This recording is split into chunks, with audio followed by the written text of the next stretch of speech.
ঢাকা শহরে মার্কেট করবেন, কার টাকা দা করবেন? হ্যাঁ, আপনার ভাইয়ের টাকা দিয়া?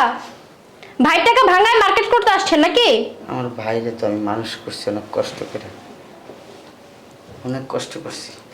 কোনোদিন আমরা বসিনি। বসবেন কই থেকে? ওরকম লেভেলে তো আপনি যান নাই, ওর যোগ্যতা তো আপনার হয় নাই যে আপনি বসবেন।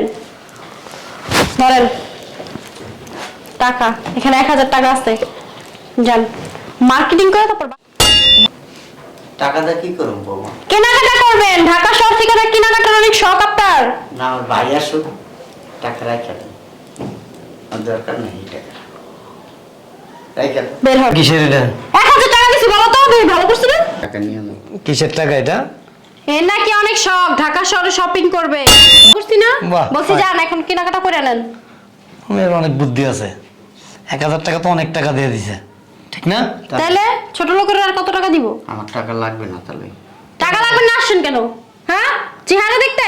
আমি ভাইয়ের সাথে একটু দেখা করতে, কথা বলতে। ও ভাই থেকে ভানুমিতে 1000 টাকা দিচ্ছি, এই কারণে হয় নাই।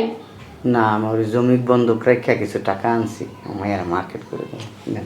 জমিন বন্ধক রেখে নিয়ে আসছেন? হ্যাঁ। কেন? মাইয়া মার্কেট করবো।